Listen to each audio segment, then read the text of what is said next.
የተከበራችሁ የኢትዮጵያ ሕዝቦች ባለፉት ጥቂት ሳምንታት ዓለምን የገጠመውን አዲሱን ቫይረስ በሚመለከት በየጊዜው መነጋገር የዕለት ተዕለት አጀንዳችን መሆን ከጀመረ ውሎ አድሯል። ይህ ኮቪድ-19 የሚባለው ቫይረስ የኮሮና ቫይረስ አንዱ አካል ሲሆን በኮሮና ቫይረስ ካታጎሪ ውስጥ ከፍ ባለ ደረጃ ስሙ የተጠቀሰና ጥቃትም እያደረሰ ያለ አደገኛ ወረርሽኝ ነው። የዚህ አደገኛ ወረርሽኝ ከበረታን ከተደማመጥን በጋራ ከሰራን ከዚህ ቀደም የሰው ልጅ ተቋቁሞ እንዳሸነፋቸው በርካታ ፈተናዎች ተላላፊ በሽታዎች ሁሉ ለማሸነፍ ዛሬ ከትናንት ይልቅ የተሻለ እድልና ተስፋ አለ። ቴክኖሎጂው የሕክምና ሳይንስ ጥበቡ ዓለም ባጠረ ጊዜ የመተጋገዝ አቅሙ ከዚህ ቀደም ከነበሩት ወረርሽኞችና ፈታኝ ወቅቶች ዓለም በተሻለ ደረጃ ለመከላከል አቅም እንዳላት የሚያሳይ ነው። ባለፉት ሺህ ዓመታት የሰው ልጅ በርካታ ፈተናዎች በተለይም ወረርሽኞችን አስተናግዷል። እነዚህ ወረርሽኞች ብዙዎቹ የተወሰነውን የዓለም ክፍል ሲያጠቁ፣ ጥቂቶቹ ደግሞ ዓለምን ያዳረሱ ነበሩ። የሰውን ልጅ በብዙ ቁጥር የጨረሱ የታሪክን አቅጣጫ የቀየሩ የሰው ልጅ ራሱን ለማዳን አዳዲስ ፈጠራዎች እንዲያደርግ እድል የከፈቱም ነበሩ። በአንዳንድ ወቅቶች የሰው ልጅ ህልውናና ስልጣኔ ከነጭራሹ የሚደመስሱ እስኪመስሉ ድረስ አደገኛ ወረርሽኞች ተግዳሮቶችን የሰው ልጅ ተቋቁሞ ትውልድን ማስቀጠል ችሏል። ከነዚህ አደገኛ ገጠመኞቹ መካከል ጥቂቶቹን ለመግለጽ እንዲቻል በመጀመሪያ የዘርፉ ሙያተኞች እንደዚህ አይነት ወረርሽኞችን በሶስት ከፍለው ያስቀምጧቸዋል። የመጀመሪያው ኢንደሚክ የሚባለው በተወሰነ ቦታ ላይ በወረርሽኝ መልክ የሰው ልጅ የሚፈታተን የሚገል ሲሆን እንደ ወባ ያለው በሽታ ኢንደሚክ ሊባል ይችላል። ውስን ቦታ በተደጋጋሚ የመጣ የሚያጠቃ የሰው ልጅ ሕይወት የሚቀጥፍ ሲሆን ኢንደሚክ ይባላል። ሁለተኛው አይነት ከኢንደሚክ ከፍ የሚለው ኤፒደሚክ የሚባለው ሰፋ ያለ ቦታ ከሀገር እስከ መሻገር የሚደርስ በማጥቃት አቅሙም ከኢንደሚኩ ከፍ ያለ እንደ ኢቦላ ያለውን ወረርሽኝ ደግሞ ኤፒደሚክ ይሉታል። ሶስተኛው ከአህጉር በመሻገር በርካታውን የዓለም ክፍል የሚያጠቃውንና ሕይወት በመቅጠፍ የሚታወቀውን አይነት ወረርሽኝ ደግሞ ፓንደሚክ ተብሎ ይከፈላል። ይህ ፓንደሚክ የሚባለው ከአንድ ሀገር ከአንድ አህጉር በላይ በርከት ያለ ቦታ የሚሸፍንና ብዙዎችን የሚገድል የሰው ልጆችን በአስከፊ ሁኔታ የሚፈታተን አይነት ወረርሽኝ ነው። እነዚህ ወረርሽኞች በሰው ልጅ ታሪክ ውስጥ ያሉትን ጥቂቶቹን እንደ ምሳሌ ለማንሳት ለምሳሌ አንደኛው ተጠቃሽ ወረርሽኝ ጥቁር ሞት ወይም ብላክ ዴዝ ይባላል። ይህ በሽታ በዓለም ላይ የተከሰተው እንደ አውሮፓውያን አቆጣጠር በ1346 አካባቢ ሲሆን የበሽታው መንስኤ የባክቴሪያ ኢንፌክሽን ነበር። ይህ የባክቴሪያ ኢንፌክሽን አይጦችና ቁንጫ የማስተላለፊያ መንገዶች በመሆን በሰው ልጅ ላይ ከፍተኛ የሆነ ጥቃት እንዲፈጽም አስችለዋል። በጊዜው በባክቴሪያው ከተለከፈ ሰው 80% ያህሉ ይሞት ነበር። በበሽታው አለመያዝ እንጂ ከተያዝን የመትረፍ እድላችን 20% ብቻ ማለት ነው። የተያዘ ሰው የመሞት እድሉ እጅግ የሰፋ ነበር። በዚህ በሽታ በአውሮፓ ብቻ ከ50 ሚሊዮን በላይ ህዝብ ፈጅቷል። ይህም ቁጥር ማለት በወቅቱ የአውሮፓ ህዝብ አጠቃላይ ከነበረው ፖፑሌሽን 60% ገደማውን ይሸፍናል። እንግዲህ በዓለም ላይ ከነበሩ ሁለት ሰዎች አንዱን እንደ መግደል ያህል በጣም አደገኛ በሰው ልጅ ላይ ጎልቶ የሚታይ ጥቃት የፈጸመ ወረርሽኝ ነበር። በወቅቱ የሰው ልጅ በሽታውን የሚከላከልበት የሕክምና ጥበብ በብዙ ስላልነበረው እያየ ያልቅ ነበር። አባት ልጁን መታደግ፣ እናት ልጇን መታደግ፣ ሙያተኛና የተማሩ ሰዎች ዜጎቻቸውን መታደግ በፍጹም የማያስችል ነበር።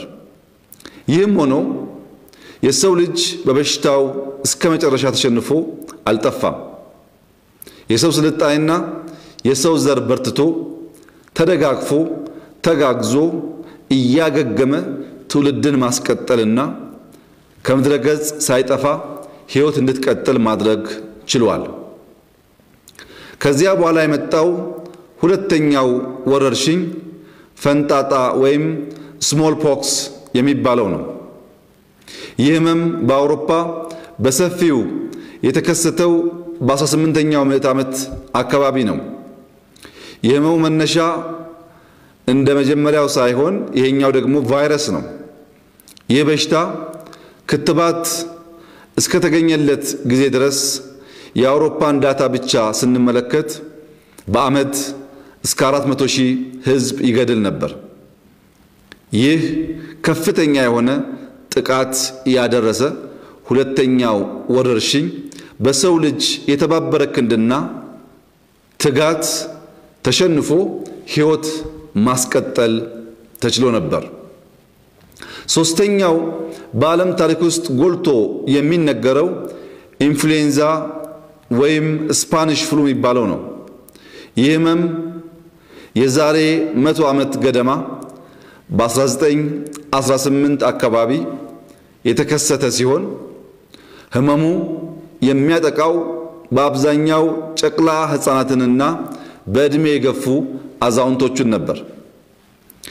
ይህ በሽታ በጣም ከመስፋፋቱ የተነሳ 500 ሚሊዮን የሚጠጋ ህዝብ በዚህ በሽታ ተጠቅቶ እንደነበር በርካታ ዳታዎች ያመለክታሉ። ይህም ማለት ከዓለም ህዝብ 1/4ኛው በዚህ በሽታ ተጠቂ ነበር ማለት ነው። በዚህ ህመም በወቅቱ የሞተው ህዝብ ቁጥር የተሟላ ዳታ ባይገኝም አንዳንድ ማስረጃዎች እንደሚያሳዩት ከ50 እስከ 100 ሚሊዮን ህዝብ ይገመታል።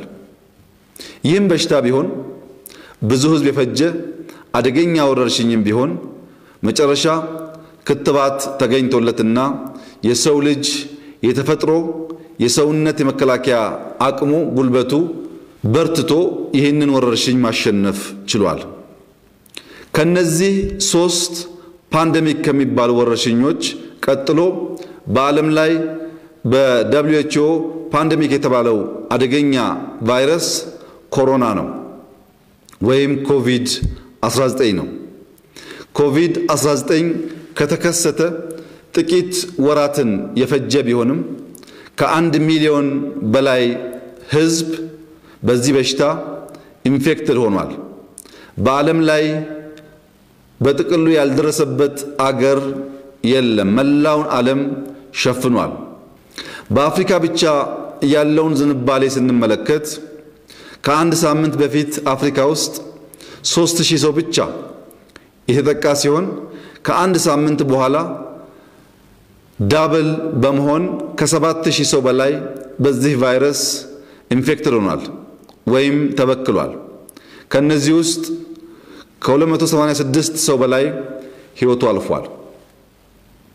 ይህ በአፍሪካ እየፈጠነ ያለው የወረርሽኝ ጥቃት ቁጥር ቀደም ሲል ከነበሩት ወረርሽኞች አንጻር ሲታይ በፍጥነት እየተዘረጋ ያለና መተሳሰር፣ መደጋገፍ፣ መደማመጥ በእጅጉ የሚጠይቅ ነው። ይህን ወረርሽኝ በከፍተኛ ደረጃ መጠንቀቅ የሚያስፈልግበት ምክንያት ወረርሽኙ በአንድ በኩል የሰው ልጆች ሕይወት እየቀጠፈ በርካቶችን እያራገፈ ያለ ሲሆን በሌላ በኩል በአጭር ጊዜ ማገገም በማያስችል ሁኔታ የዓለምን ኢኮኖሚ መጥቷል። በተለይም የአፍሪካ ኢኮኖሚ ከዚህ አንፃር ለሚቀጥሉት ዓመታት ማገገም እስኪያቅተው ድረስ በከፍተኛ ደረጃ ተመቷል። እንግዲህ ይህ በሽታ በፍጥነት እየተዛመተ ያለ ሲሆን ኢኮኖሚውንና ሰዎች የመቅጠፍ አቅሙ ባላደጉ ባልበረቱ መንግስታትና ሀገራት ብቻ ሳይሆን ጠንካራ የሚባሉ ሀያላን ሀገራትም ጭምር አስክሬን ማስቀመጫ እስኪቸግራቸው ድረስ በአንዳንድ ከተሞች እጅግ አስከፊ የሆነ ጥፋት እንድንታዘብ እንድናይ አድርጎናል። በዚህ ዘመን የተሻለ ሕይወት የማትረፍ የሕክምና አቅም በዓለማችን ደረጃ የተፈጠረ ቢሆንም በንጽጽር የተሻለ መሰረተ ልማት እና ኢንፎርሜሽን ልውውጥ ያለ ቢሆንም የተሻለ ዓለማዊ ትስስር እና ትብብር ያለ ቢሆንም የተሻለ ህዝባዊ እሴትና ጠንካራ መንግስታት ያሉ ቢሆንም እኛ በአፍሪካ የምንገኝ እድገት ላይ ያለን ሀገሮች ኮሮናን ተዋክተን አሸንፈን የአፍሪካ ህዝቦች ከዓለም ህዝቦች ጋር ትውልድ መቀጠሉን ለማረጋገጥ ከፍተኛ ጥረት እና በኃላፊነት መንፈስ መስራት ይጠይቃል። መላው የኢትዮጵያ ህዝብ ይህንን በሽታ እስካሁን በኢትዮጵያ ውስጥ በዚህ በሽታ ጥቃት የሞተ ሰው ባለመኖሩ በሽታውን ቀለል አድርጎ የማየትና ገዳይ እንዳልሆነ የመመልከት ዝንባሌ ይታያል።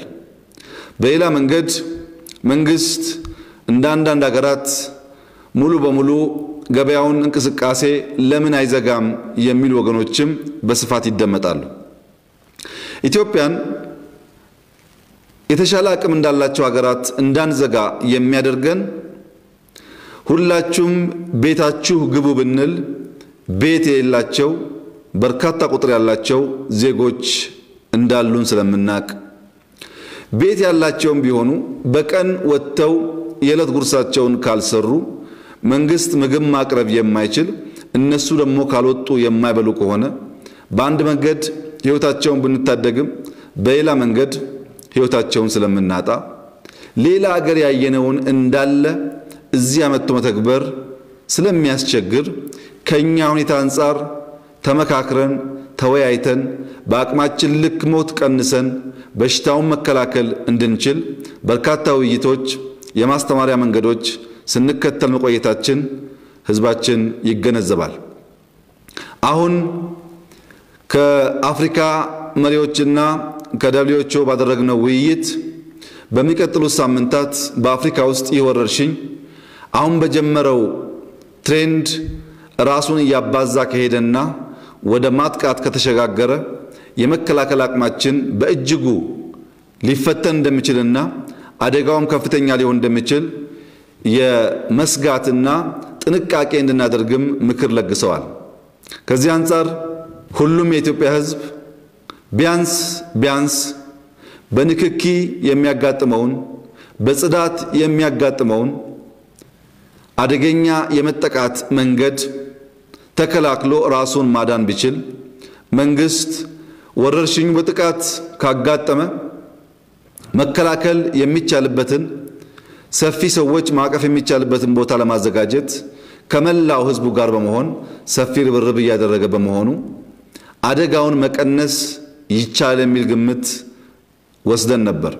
ይሁንና የባህሪ ለውጥ እምብዛም መታየት ባለመቻሉ ስጋታችን ከፍተኛ ሆኗል።